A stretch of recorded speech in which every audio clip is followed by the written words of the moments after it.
This podcast is part of the Big Heads Media Podcast Network. Go to bigheadsmedia.com for more great podcasts. This is Things I've Found Online.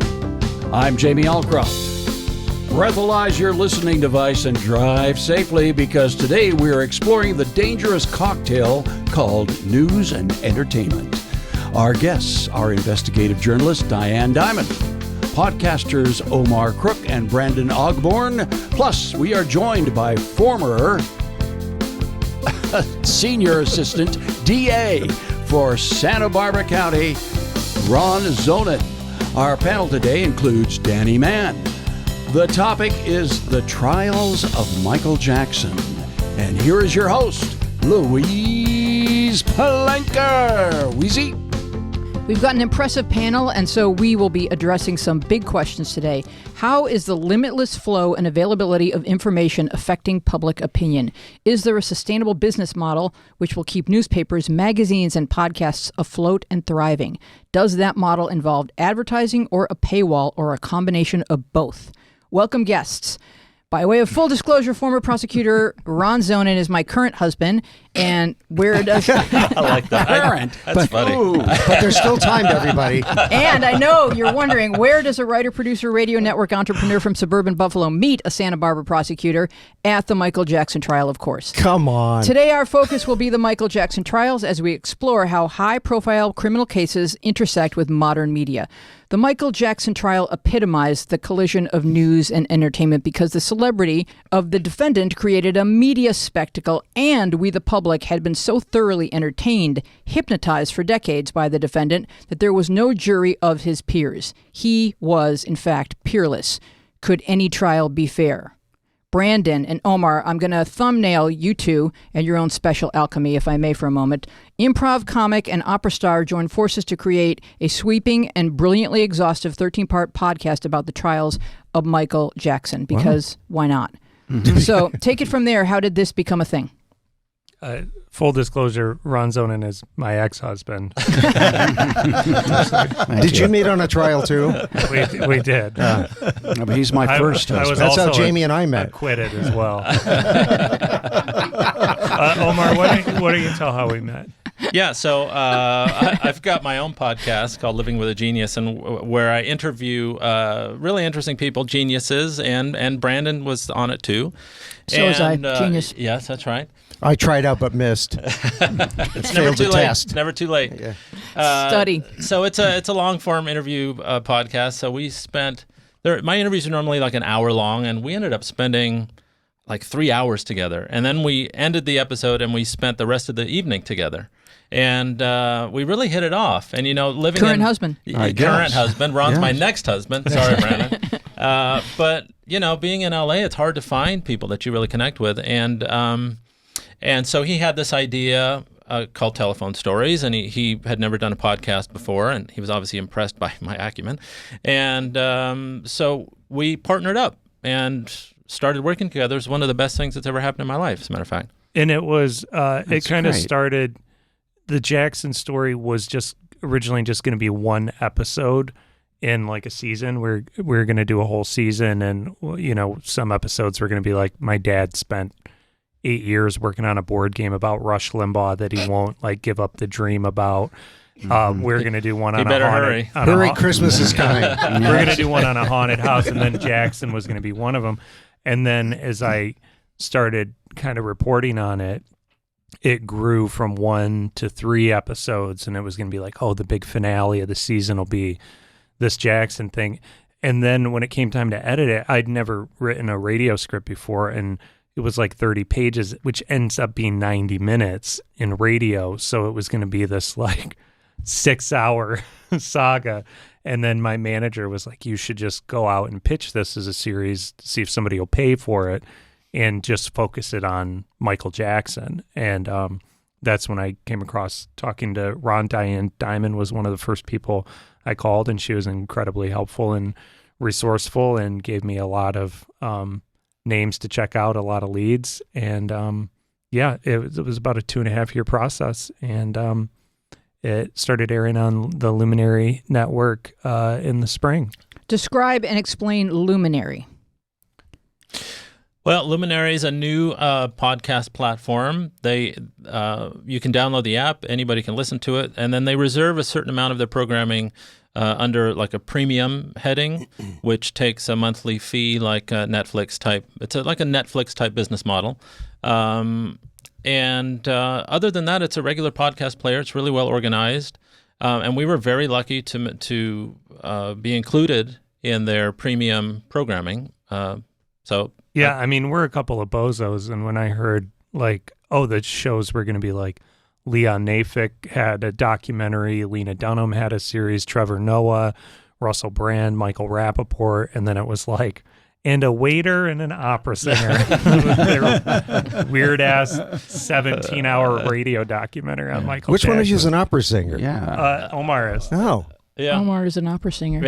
Yeah. It's true. A professional. So what He's were too tall to be a waiter. what were some I'm of too your? tall to be a tenor, technically. I just want to say this about Brandon so that you understand kind of like the fearlessness. I mean, I know opera singers are just inherently fearless, but Brandon, before endeavoring to explore and unearth a lot of revelations about the Michael Jackson trials, that I knew something about the criminal trial, but I didn't know a lot about the Jordy Chandler The civil period. case. But yeah, you guys were just like really, really bold and brave. But what people should know is before you did that, you wrote a play about Tom Cruise and Scientology and lived to talk. Yeah, really. So to tell then the you were tale. like, well, why not Michael Jackson? Yeah. I also wrote a movie about Oprah See, you And just lived. Yeah. and lived so So far. I love that about you. Like, were you at all a little bit worried? Because there is a lot of pushback when it comes to Michael Jackson.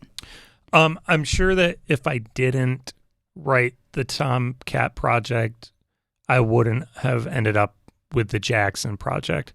But that was just by way of Burt Fields. Burt Fields, who came to the Tom Cruise play and led a standing ovation, and his wife Barbara Guggenheim ended up befriending me. But then by way of that, I asked Burt if he'd ever talked to me about what it was like representing Michael Jackson. And that was very tip of the iceberg. I didn't know anything really about the other, I didn't know hardly anything about the trial. In my mind at the time, I was like, was there one trial? Was it the same kid? This or that? So it was kind of an on the surface interview, but he mentioned different names and things like that. And so did Diane Dimond. So it was kind of trying to give equal time to the prosecution and the defense side of the cases. But yeah, I mean, the Tomcat Project, I mean, we had Scientology PIs going around taking license plate numbers outside of the show when we were doing it in LA, because there were a lot of ex-Scientologists who came. And yeah, there's a lot of parallels you could make, both in the litigiousness between the Jackson estate and the Jackson family and Scientology, and of kind of a subculture, arguable cultishness of fans and defenders and ex-fans and ex-defenders, if that makes sense, of people who in some ways devoted their lives to this person or this cause, if that makes sense. What he's failing to mention is that Burt Fields was Tom Cruise's attorney, and that I would imagine that I would have been quaking in my boots putting on a play about his client. And I mean, he's one of the most powerful attorneys in town, and he ended up loving it. And, Well, I want to did. plug your play because it is incredible. It Well, is. I did actually puke in my mouth. I mean, not joking. Like when I saw him in That's the the audience, worst. I went, and I was like the narrator of the play. But the fact that he liked it and that he represented Michael, and then I talked to Thomas Mesereau, who represented Michael Jackson, and talked to Howard Weitzman and John Steinsapier and Carl Douglas, who represented Michael Jackson. I kind of got the sense of like, boy, this would be really bad PR if they sued me for a show that they're in, that I let them talk at length on. Well, would you like to hear what one of the attorneys who was on your show thinks of it? I don't know. Because Yeah.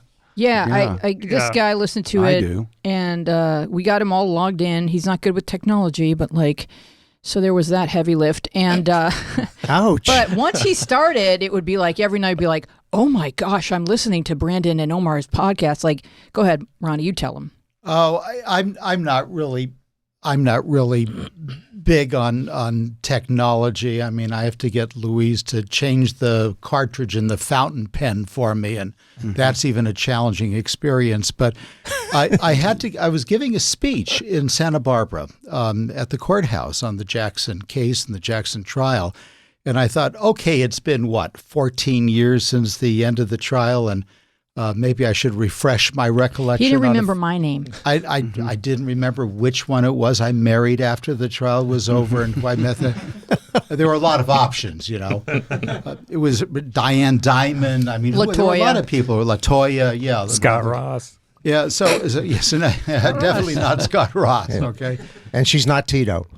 Louise says, listen to the podcast before you do that. There's all kinds of detail and facts, and I started listening to it. And I'm loath to listen to too much about that trial because, frankly, I'm over it. I really had enough with it after 6 months in trial. And I started listening to it, and it was fascinating. It was absolutely fascinating. I dropped everything I was doing at the time. I went through 9,000 hours. And I did it in 3 or 4 days. That's not even the director's cut. I absolutely binged on it, and I learned all kinds of stuff that I had either forgotten or perhaps never knew. Well, what do you say we listen to it right now? It's maybe better than this podcast. If we speed it up by a factor of 10, we could probably get through it. So, Ron, why don't you fill us in on how you became involved in the case? There's a lot of like in a DA's office. How many prosecutors are there? Oh, we have countywide in Santa Barbara, I think at the time, about 50, 52, 53. So how do you get handpicked for this? Well, at the time, I headed the unit specifically that handled sex crimes and crimes against children. So, I had tried probably more child molest cases than anybody else in the office at that time, so I was the logical person to be on the team. Tom Snedden at the time was district attorney, and he was the one calling the shots and deciding who was on and who was off. And we had one other lawyer working on it too, Gordon Auchinclaw. So there were 3 of us who were going to do the trial, essentially. And it's not the first Michael Jackson case, as you know. I mean, 10 years earlier, there was another allegation by a young man named Jordy Chandler, and that turned Santa Barbara into a huge zoo as soon as that happened. And all that went on and impaneling the grand jury and taking testimony and then them successfully buying their way out of a criminal prosecution. That was when they paid Jordy Chandler, $20 million or something in that area. More. Well, there was a whole packet of money to the father, to the mother, and certainly a big chunk of coin that went to his attorney, Larry Feldman. And that ended the prosecution. That was the first time in my entire career that I had ever actually seen somebody buy their way out of a criminal prosecution. But overnight, as this kid became one of the wealthiest 13-year-olds in America, suddenly we're getting reports from his attorney and his family, well, it's time for him to heal and it's time for him to get on with his life. And we can't be guaranteed that he's going to be completely safe if he testifies. And so we're going to move on. And that ended his cooperation, California being one of those states where you can't compel a child to take the stand to testify, nor would we have. Yeah. And essentially that ended the prosecution at that time. Wow. So then everybody went back to doing what they were doing, and there were rumors that he was going to move out of Santa Barbara County, and we thought, okay, that's all right with us if he chooses to do that. Although we weren't necessarily quick to applaud any effort that would have visited that problem on some other community, less suspecting community.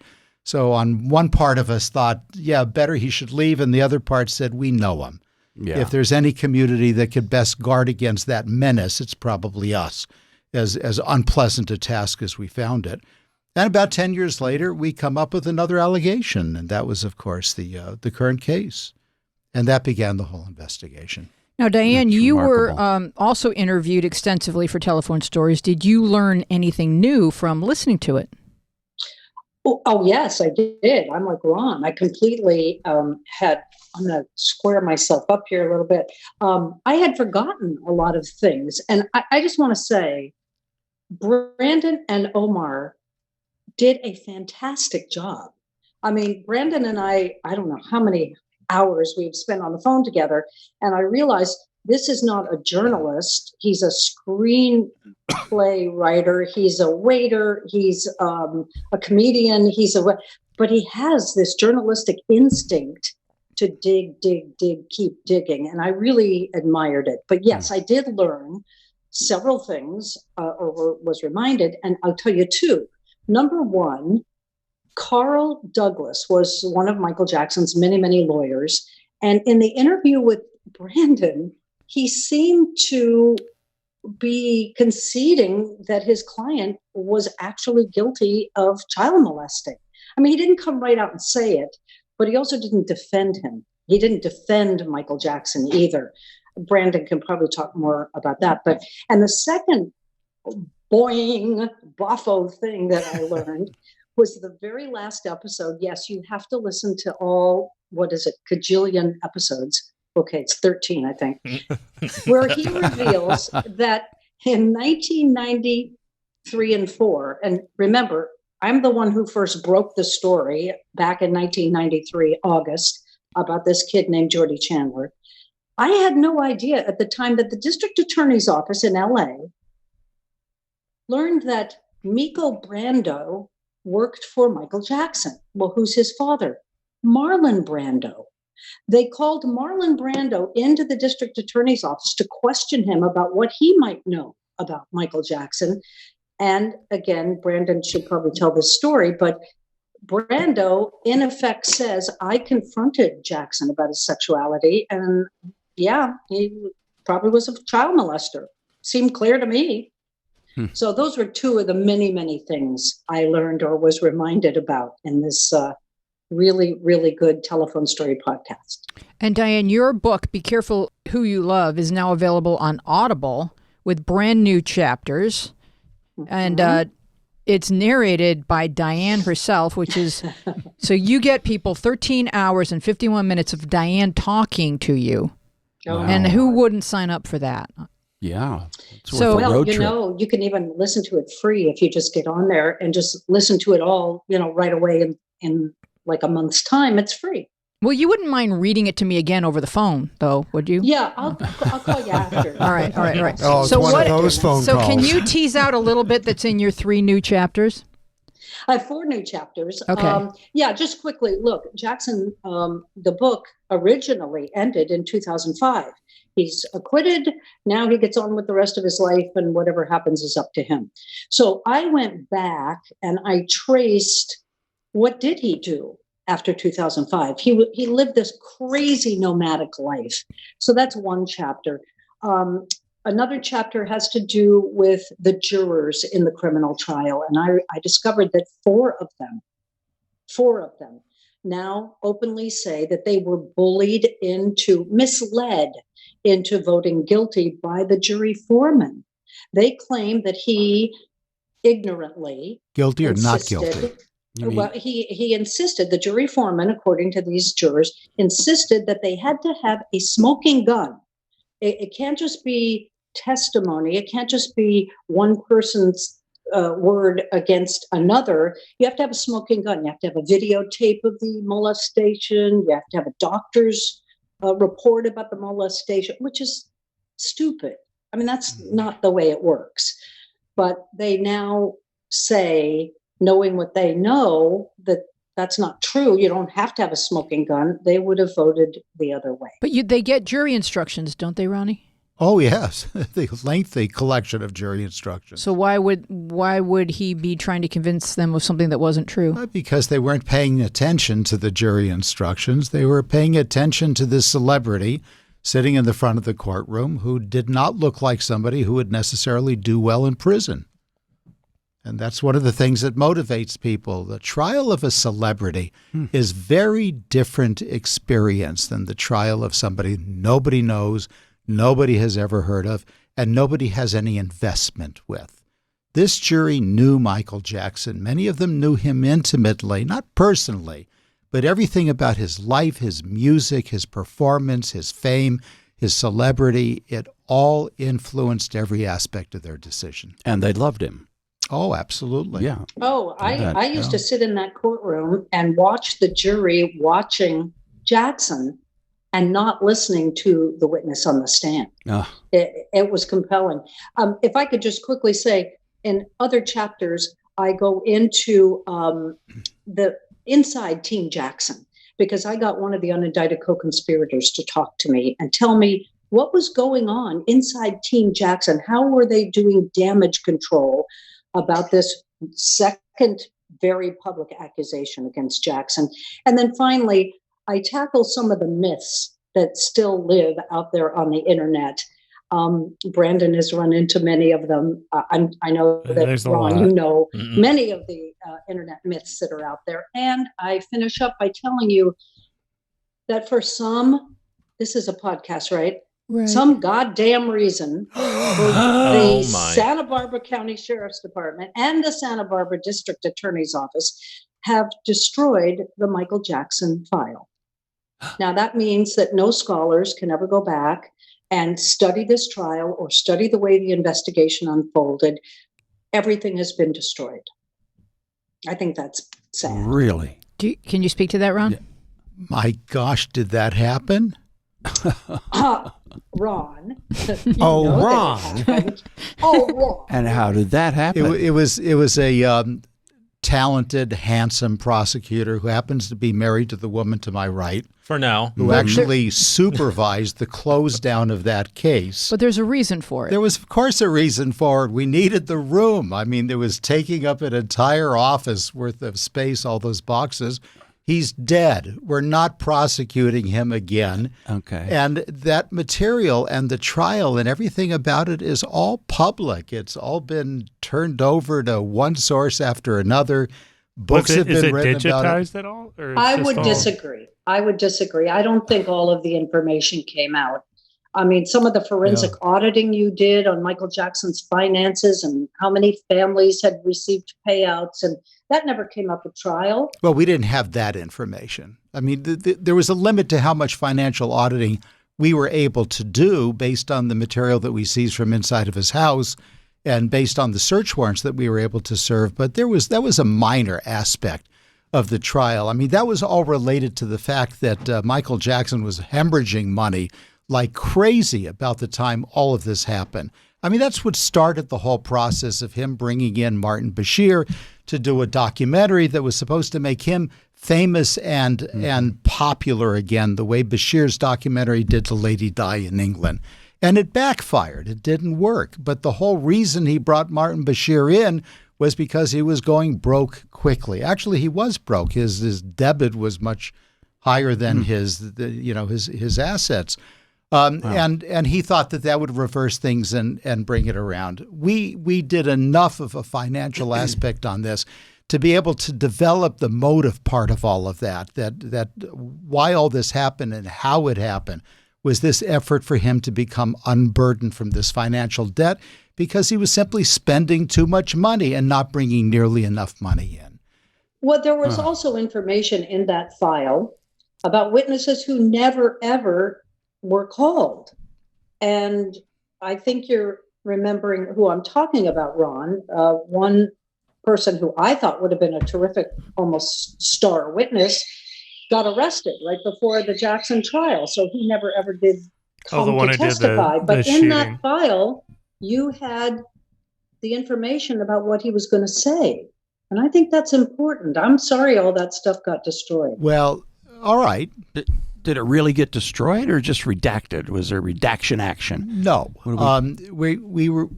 It's shredded. It's everything shredded. Everything is shredded and everything is gone. And none of it's digitized. Yeah. And some of it is digitized. I mean, some of it is digitized.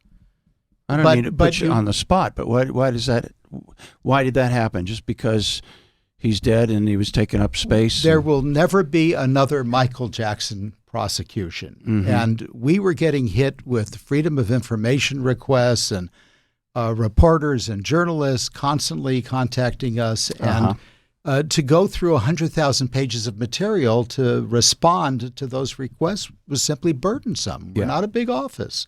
Yeah, and to live the legacy of Michael Jackson wasn't necessarily something that we wanted to do forever. We tried the case. It went on for months and months. We did a tremendous amount of investigation. He wasn't convicted. He was acquitted. And then he died.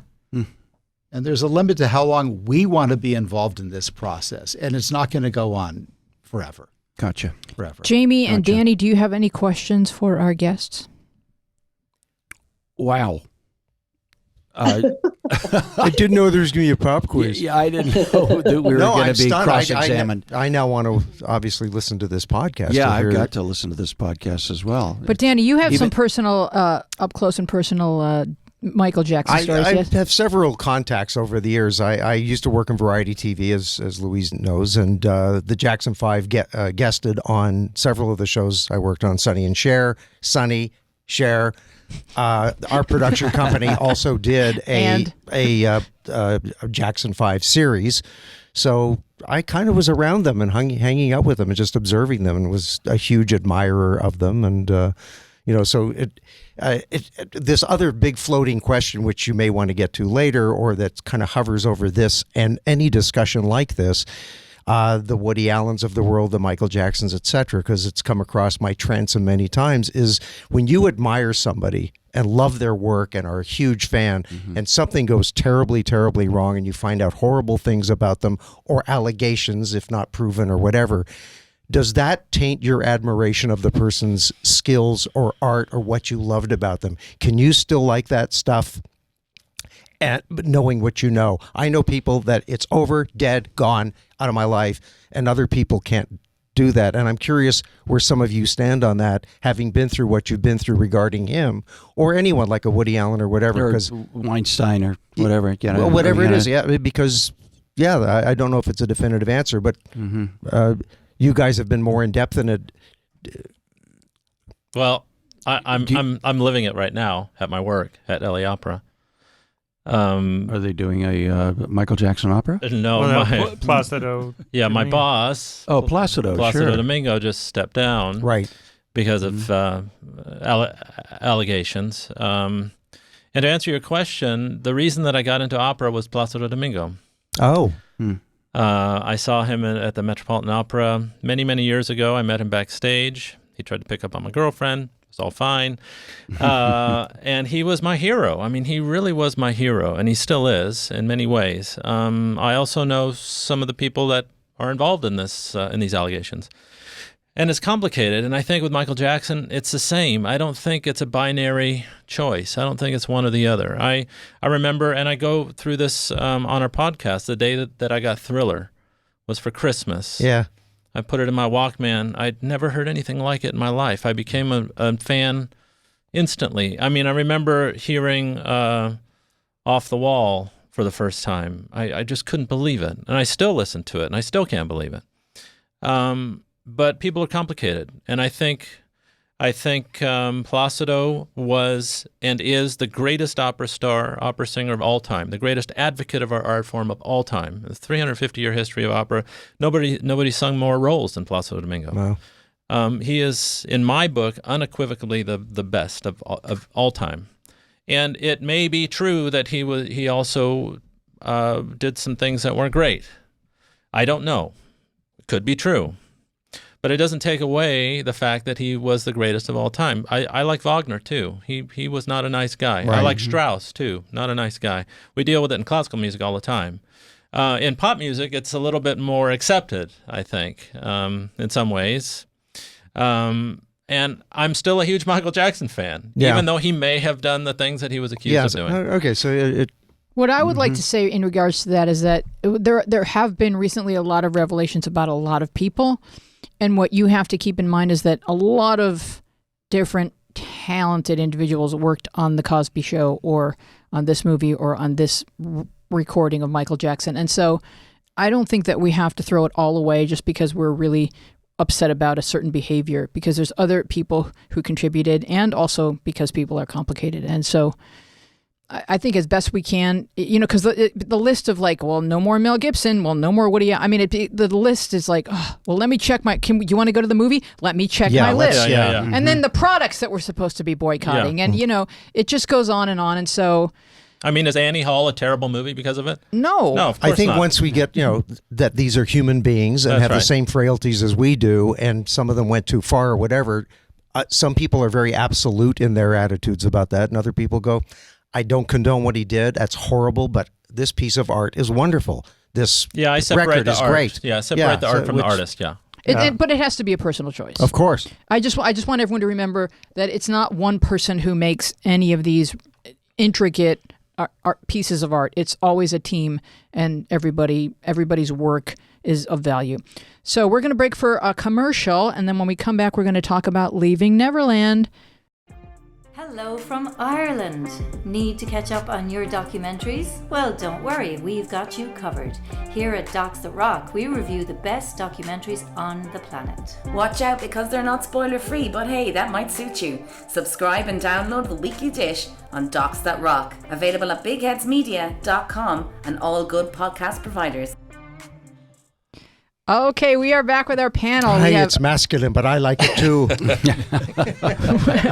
We've got Jamie Alcroft, Omar Crook, Brandon Ogborn, Ron Zonen, I'm Louise Palanker, Danny Mann, Dina Friedman. In the booth, we've got Lane McFadden and Thomas Hubble.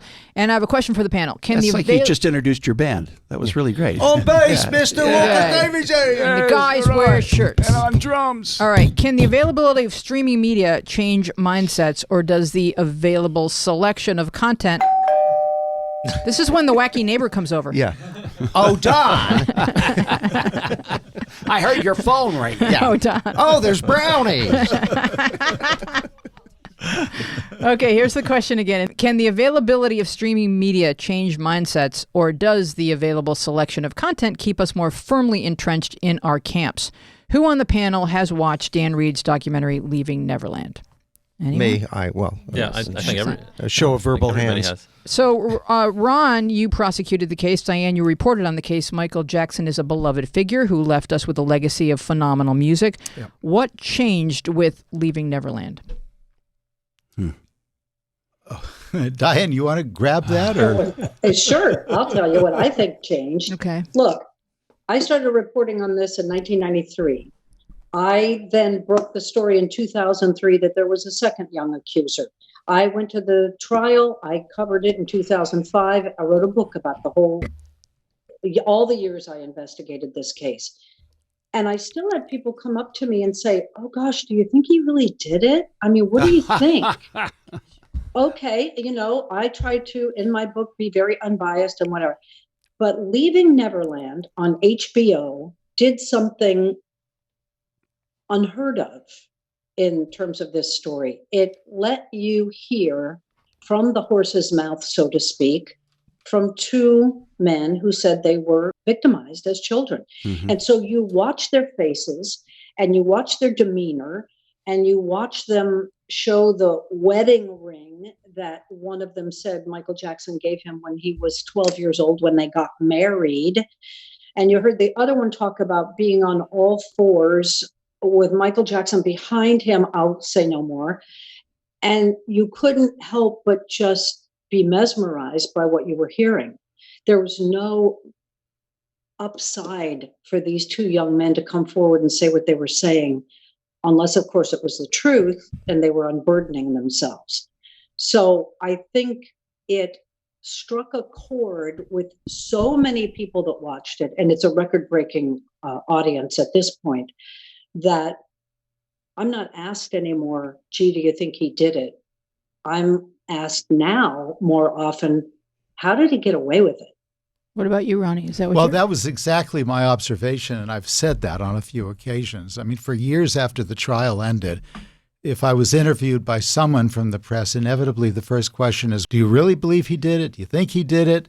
How convinced are you he did it? And I never get asked that question now.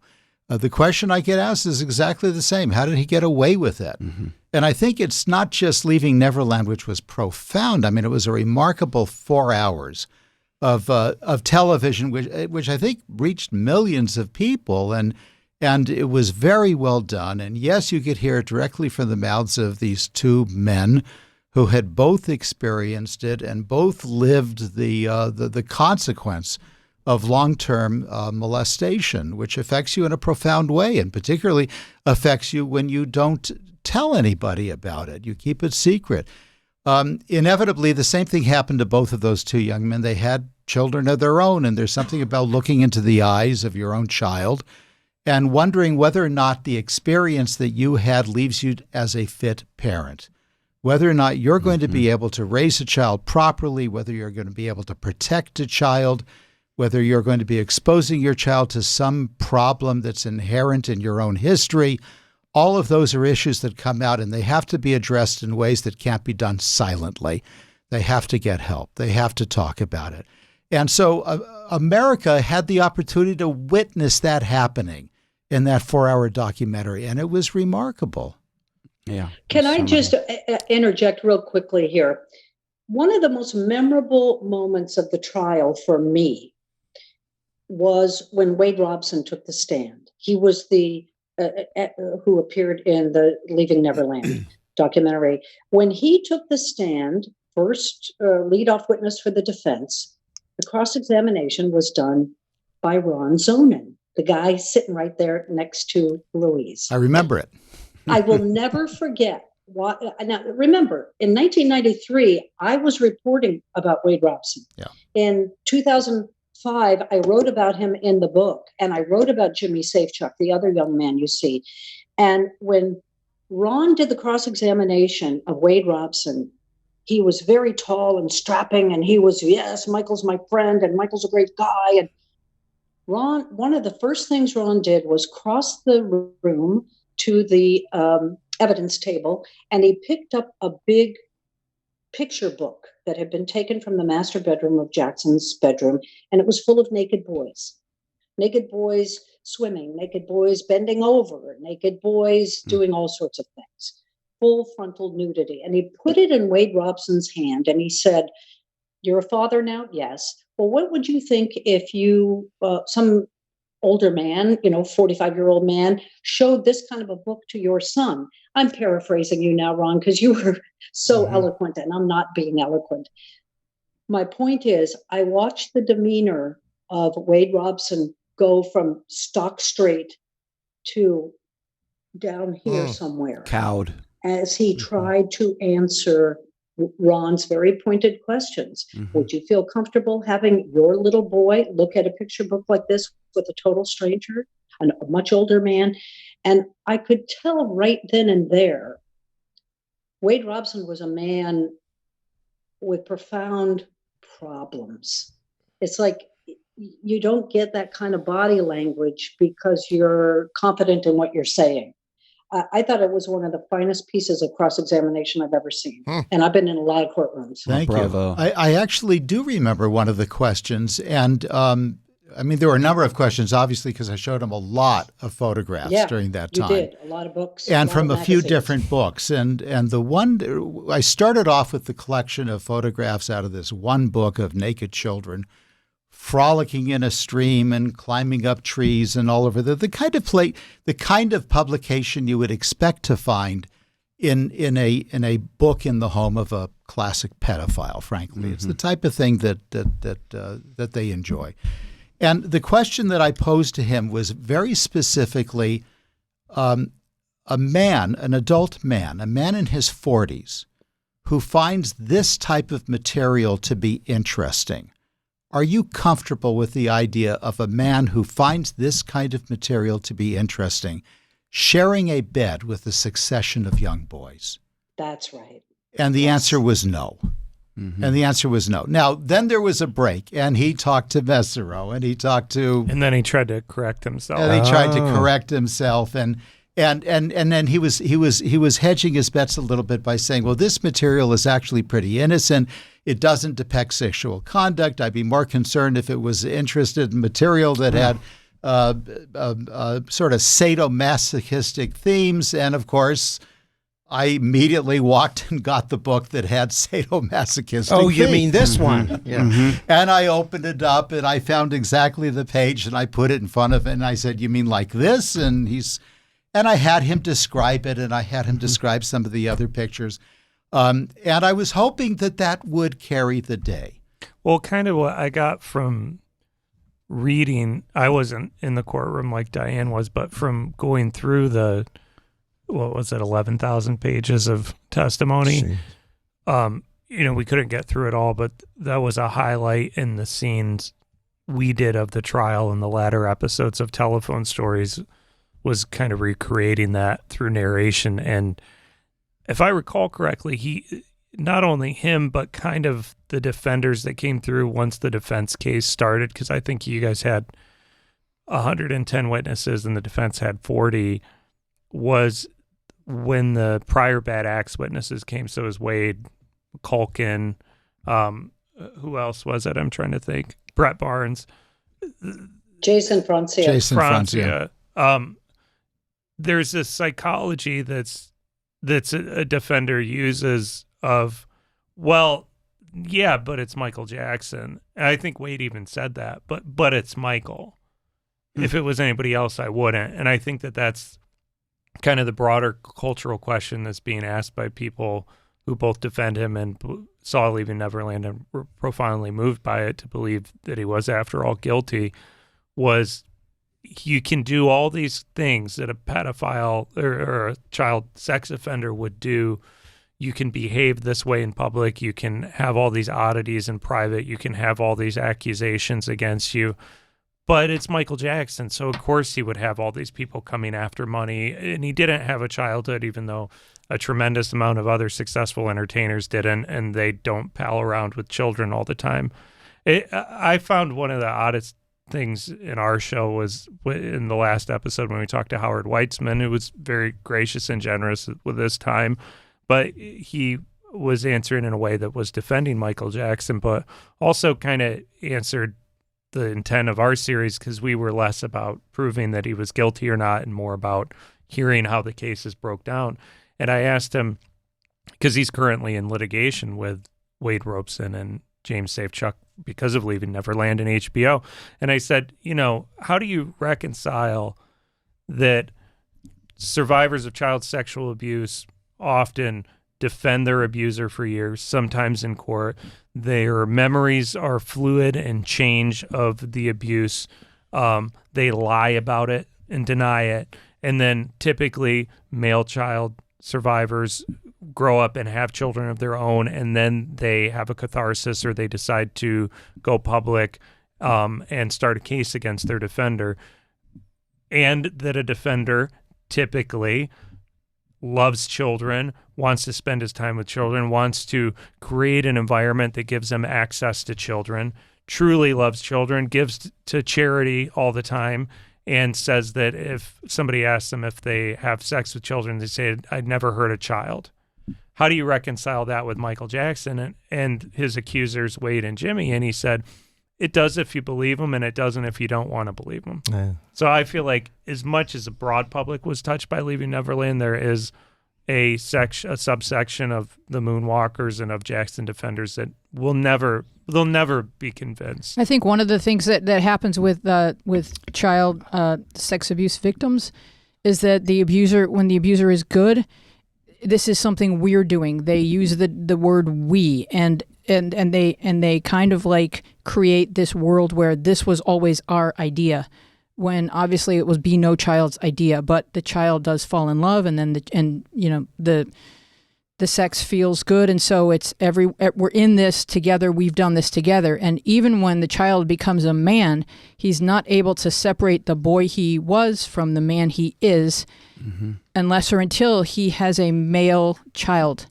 So Wade and Jimmy both had a male child, and I think that's where they were able to look at the child and compare that innocent baby with the child that they were, and know that they were not responsible for what happened. And so they both had the exact same nervous breakdown. They both got the help that they needed, and they both realized that they would heal by speaking about this.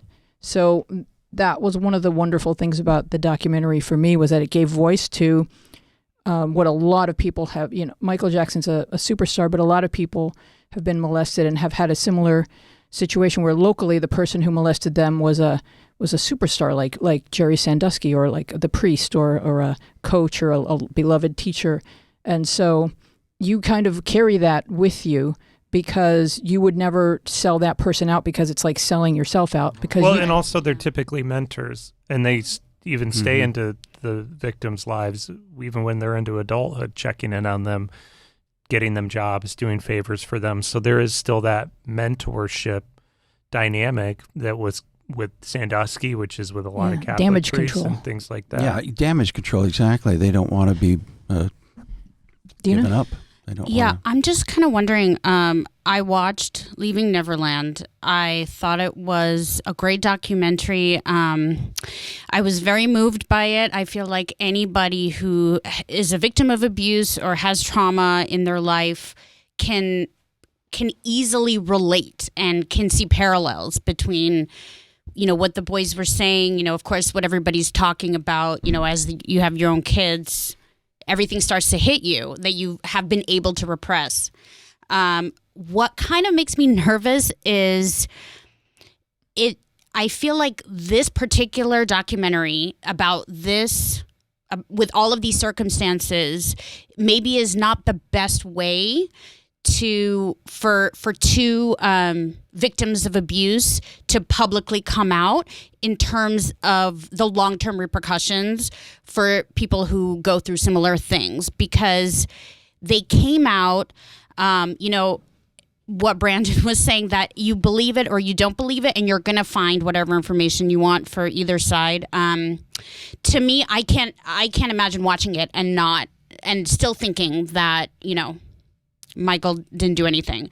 But his supporters definitely believe that. Well, they're not going to watch it. I don't think his supporters are going to watch Leaving Neverland. Well, some of them do, and a lot of their reasoning tear it is apart. that there's inconsistencies with the editing, which is like what you do in a documentary. It's one-sided. They chose to do Leaving Neverland as a testimonial documentary, which is not uncommon. Lots of ones with cases of Catholic abuse, it's a testimonial documentary.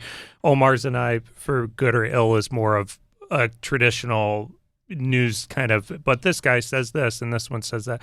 But there is the reality that they came public before that and were involved and are involved in litigation and seeking punitive damages for what they allege happened to them. So it's not a difficult argument from the pro-Jackson side to say, yeah, but they're after money. Weitzman told me when I asked him, I think it got cut out of the show, but I said, are you alleging that these guys are lying because they are trying to get an undisclosed amount in the hundreds of millions from the estate that they allege were participatory members in the company to isolate and facilitate the molestation, and are doing Leaving Neverland to sway public opinion so that hopefully there'll be a sympathetic judge who's, believes Me Too and believes the victims and says, here's your paycheck. And he said exactly. So that's the argument for it, That's the difficult thing with the Jackson case, and probably why we're all sitting here, is it's not just OJ murdered his wife. It's pretty obvious, but there's been multiple accusers who somebody as skilled as Thomas Mesereau can destroy them on the witness stand. And you got a guy like Evan Chandler, who is Jordan Chandler's father, who was a very murky, shadowy figure who had a lot of desperation in his life and was in negotiations with Anthony Pellicano for $20 million, eventually made a claim. There's a lot of, it's no surprise that I'm sitting here with Louise and Ron and Diane's on here, and I'm sure there's a diehard Moonwalker that's like, there's the axis of evil, because they also, as Diane knows, these aren't, you could go, and sorry, I'm talking so long, but people who look at Jackson, fans who believe the victims, go, these people are idiots, they're crazy, they're uninformed. They're not uninformed. They're very informed. Are like nerds on this. Yeah, they out-nerded me, and they've written tons of online books and journals and emails too, videos of here's why Diane's evil, here's why the RV's, here was their master plan, here's the timeline of Jordy's dad. They break it down. I have a question, Brandon. Does anyone go after en masse the victims of child sex abuse at the hands of the Catholic Church? A lot of victims have received settlements, and that doesn't unmolest them. Right. But the Catholic Church hasn't made bomb-ass music. You know, that's the well, difference. Palestrina was pretty good, Yeah. man. Yeah. You know, I mean, come on. Some of those Gregorian chants were killer. You know, The documentary was interesting for me because I had a long kind of history of being a fan, having worked with him, et cetera, and especially there was a TV movie done years ago about the family and showed the alleged emotional abuse that he lived through, and so when this behavior started coming to the fore, I always kind of I got in discussion with people who said, "Oh God, he's a molester." And I said, "I don't know. He's like this little kid. And he's trying to find his childhood." And it was like I sort of I empathized with a certain part of it that felt like I knew what he was doing, and I thought he was just seeking that friendship. And then the documentary, I got sort of my aha thing was starting to fully understand the concept of grooming, which I had heard before. I've watched Law and Order SVU. I kind of got it, but it went into such detail that I kind of went, "Oh my God!" And I guess I started seeing, "Oh my God, he was doing this." In your estimation, was he doing this as a well plotted out, like he had a game plan and knew what he was doing, and every step of it was premeditated, or did it come out of something else and just became a lifestyle, and he was still doing the same wrong, but was he totally aware of what he was doing, or was it kind of this netherworld? Was he calculated? Yeah, I mean, Ron could speak to that because Diane, you want to go first, or you want me to go first? Yeah. The answer is yes and yes. Oh, okay. Both of those. There was no question that that he was in a rut. He did things a certain way, and he did it the same way over and over again. He would target a child. It was a child from a broken home. It was a child who would certainly benefit by his largesse, or more specifically, the mother would benefit by his largesse. He was very generous. He gave Geordie Chandler's mother a $7,000, $10,000 diamond bracelet. Cartier. Cartier, yeah. We had Brett Barnes' mother traveled with him through all the capitals of Europe while he was performing. And of course, all she had to do was give him her kid, who spent every single night in his hotel room, wherever they were, wherever he was performing for a full year. And she was completely smitten, and she was impoverished, and there was no father in the picture. And these were the typical types of dysfunctional families that pedophiles go after. Mm-hmm. And in his case, he was masterful at it because he had all the resources he'd need. Mm-hmm. He had 2,800 acres in Neverland, in this wonderful place he could bring kids to and isolate them, not just from law enforcement and from their neighbors and their friends, but from their parents or mother. Right. There was rarely a father who was in the picture. He was very good at it, and as soon as that kid started getting old, and what's old, Diane? 13? 14? 13. Yeah, 14. Certainly puberty. There's another kid in the pipeline, and there's another one being groomed, and starting with all the things that he had become very accomplished at doing, demonstrating affection and demonstrating love and companionship and just being there for that kid around the clock, becoming that kid's best friend, becoming that kid's surrogate parent. He was masterful at it. Well, and if you believe Leaving Neverland and what Wade Robeson alleges in that, is that he was even kind of full disclosure with them of, you're hitting a certain age, just so you know, I'm not going to be seeing you as much. There's this other kid. He wouldn't flat out say it. They would just see the other kid and they would have their heart broken. And even though Michael would disappear with another kid, they knew that the sex stuff was going on, and they still felt jealous that it wasn't them, because they knew that's what it meant to be in Michael's inner circle. That's how they equated his love, was with sex, and they were too young to be sexualized and to be heartbroken in that way. And that's one of the things that's difficult about watching it, is that it really hurts you to see little kids shattered the way you don't want your child shattered until high school when someone breaks up with them. Could I ask, since you both are here, and I don't want to take any more time because I've been kind of Mike hogging, but Diane and Ron, in regards to Brett Barnes, why do you think he hasn't? If what happened, I mean, his sister testified he shared a bed over 2 years with Jackson, the equivalent of 1 year in bed. I know that investigators tried to talk to his family in '93. I think Sneddon and Lauren Weiss did, and they wouldn't talk to him, even though they went all the way to Australia. They wouldn't let them talk to their son. The parents talked to him, though. But why do you think he continues to defend Jackson, and do you think he would ever come forward? Oh, he might come forward. Brett Barnes might come forward. Look, you don't sleep with a much older man 365 days, nights in a row while he's on tour, and you're 10 and 11 and he's 35 without something happening. Come on. There's so much going on in my head right now. First of all, I've covered a lot of pedophile cases, a lot of child molestation cases, well before I ever covered Michael Jackson. And I got a lot of good sources about, and this goes to the question that was asked by the gentleman off on the side. I'm sorry, I don't know his name.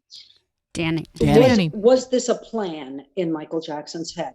I'm going to answer it this way. I don't know what was in Michael Jackson's head. I know for the later part of his life, he was stoned and or drunk on alcohol for many hours of the day.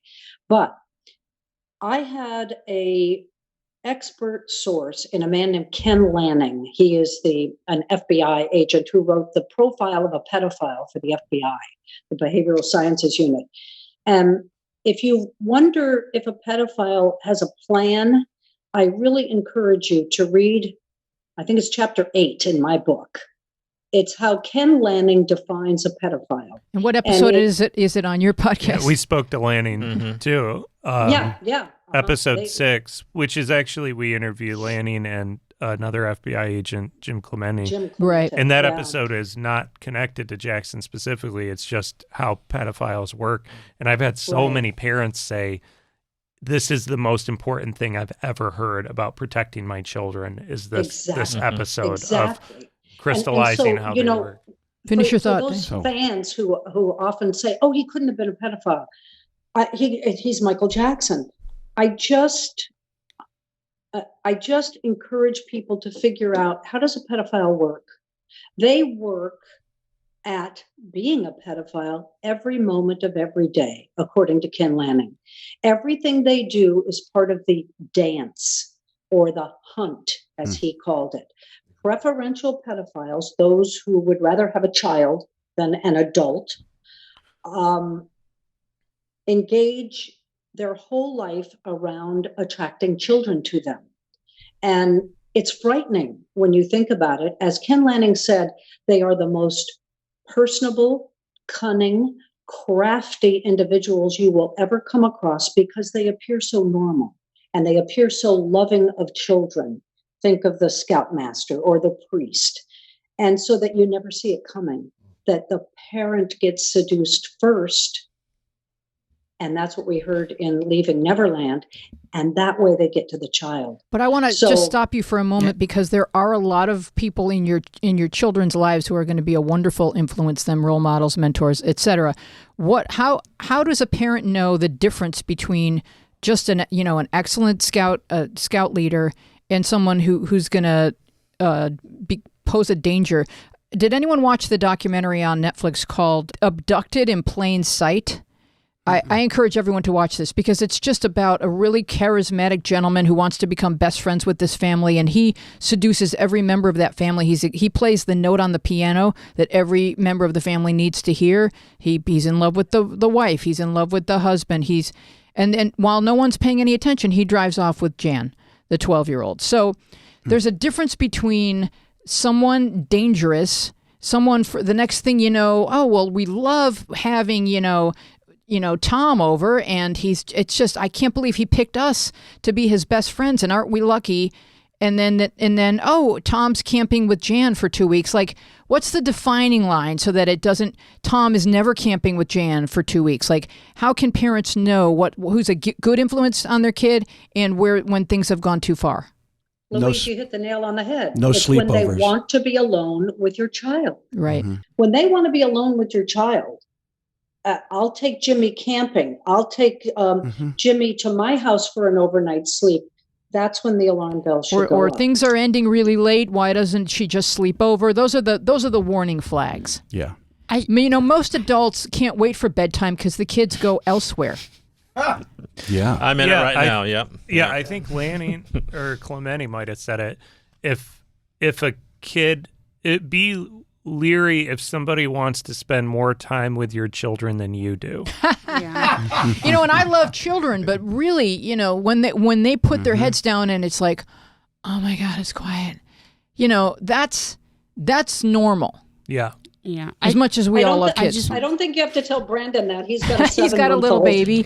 And Dina has a little one. And Jamie raised 3. And Omar, you've got 2. I've got 2, yeah. Yeah, But and you, so... you can't say that Michael Jackson, though, blended in with the scoutmasters or the priests or anything. There was always something just off about him. But he was so magical. That's the thing, is he didn't present as human, like he was beyond human, where you didn't measure him against any kind of human standard. He was kind of levitating. Yeah, it was a different metric. Different metric, yes. So I just want to say something. Parents are regular people, right? And regular people are subject to all kinds of things. And we're not perfect. So, I mean, for me, like, I'm a very laissez-faire parent. I try to be very lenient, and it's not in my nature to like be hovering, but you have to do things sometimes as a parent that like maybe goes against your nature, right? Because it's like, oh, what does this person want with my kid? Like, am I acting paranoid by like wondering about that? And it's like, it's okay, because you're a parent, you have more responsibility. You have a responsibility for a human life. So it's not about like niceties and stuff. You have to do things that maybe are very difficult that you would never have done and never have thought about if you never had kids. Mm-hmm. Like, it's a completely different Like, for life. instance, what do you mean?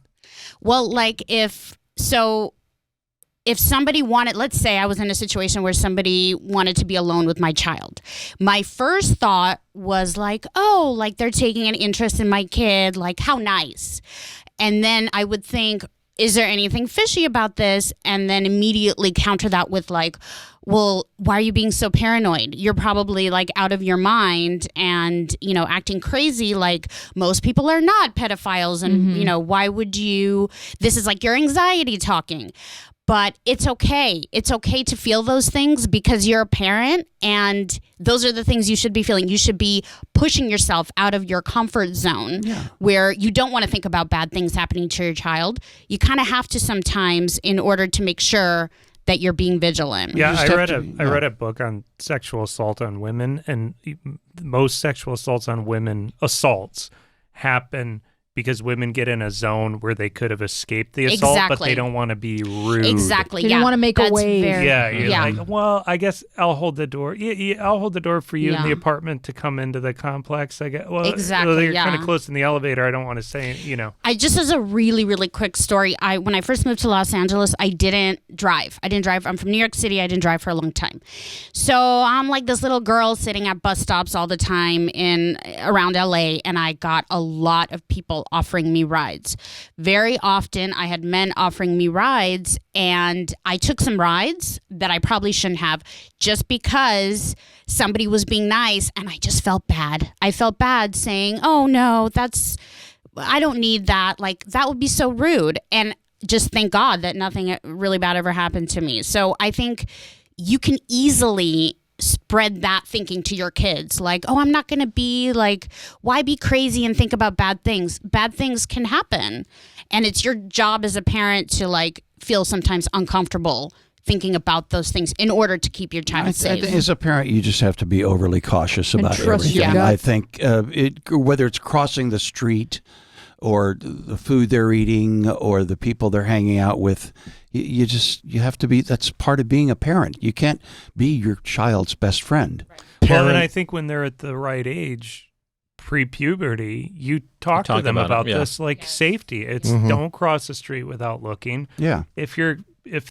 a certain person is taking an interest in you and wanting to be alone with you and giving you excessive hugs or kisses, or is trying to always hold you and have you sit on their lap and wants you to stay, like, you need to talk to us about even if, you know, for those who know how these grooming practices work, even when they get you to commit the first act of, do you want to see some pornography? Do you want to smoke a cigarette? Don't tell your mom. Have that relationship with your children that they will come to you. That's right. Right, because they try to get your 14-year-old driving off to Vegas with the middle school teacher who's in love with her. They try to get you culpable really early, and Michael Jackson did this game, and I'm sure Diane knows about this, but It's where, he would say a dirty word to the kid and the kid had to say an even dirtier word back. So before anyone's even been touched, you're bad. You've been bad. So you're not going to tell any and adult. You have to keep a secret. And that's one of the things that I learned too, is that there's no more secrets. Like, tell your kids no secrets. Same with us. Yeah, that's how my household operates. No secrets. No at secrets. all. And then another thing I that think there's a book in this called Paranoia. And then another thing that I tell kids is, really, as a general rule of thumb, no one touches your privates except for you. After you're old enough to clean yourself, no one touches your privates except for you until you're over 18 and in a loving and committed relationship. Now, hopefully they'll make it to 16 or 17, but my point being, like, even no matter what you've done that's bad, whether it's look at porn or whatever, if someone has touched your privates, we need to hear about it. You're not in any trouble. There's a Berenstein Bears. I got a bunch of Berenstein Bears books for Maggie, who's only 8 months, Welcome so to she the has club. no idea. They're so good. And they have one called Berenstein Bears Talk About Strangers, and it lays out everything about grooming and Really? I never let any bears touch my privates. Yeah, they even have a list Playing on it the back. safe. That's It's like, called My nobody Bear should Privates. touch- Deer, on the other hand. Bear Bryant, maybe. Great Jewish family. So that's a good tip, Berenstein Bears. All right, we have to close our show. I want to just before we close, Diane, where can people find your book, your audiobook, etc.? It's Be Careful Who You Love Inside the Michael Jackson Case. You can buy the book online or go to audible.com and get it and click the free thing and just read it in a month, and then you don't pay anything.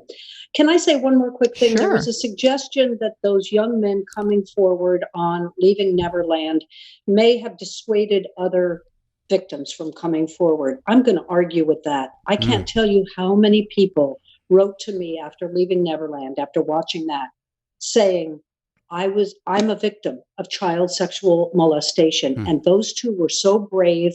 I'm going to be brave too. A lot of people took a lot of confidence from the trial of Michael Jackson, even though he was not found guilty, that victims could come forward and tell their truth and be believed. Now, again, he wasn't found guilty, but those two young men on Leaving Neverland were two of the most courageous people I've ever seen. And I think that courage gets passed on. I think so, along with Gavin. And I want to say that, there was never going to be a guilty verdict, but you guys, my husband and the team and Gordon, they did what needed to be done. And they took it. They tried the case, because that's what you do. That's what grown-ups when something's happening in your county. You take the case, and it's wrong. And it has raised awareness, and we're having this conversation because most people don't know Michael Jackson, but they might know someone else who's equally charming and manipulative. And these are the things that everyone has to be aware of, and that parents have to be aware of, so they can know, like, oh, well, this baseball coach is. My kid really looks up to him, but none of that other stuff is happening, and there's no sleepovers, so I think that we're fine here. Because I think sometimes parents do worry about things that aren't a danger, and then your kid could miss out on knowing somebody who's a great influence, and it's like, this is educational. What's dangerous and what's healthy. Everyone wants to raise healthy, happy kids, so. We're all doing what we can, and it does take a village. Well, you look into that person's background and their lifestyle as well.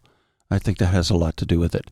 If they are a parent, they have children, then they're not as likely to be that type of abusive person. I don't know if that's the case necessarily. That's not always the case? Yeah, it's not always the case. I got to ask something. Diane, you said you were writing about this since 1992.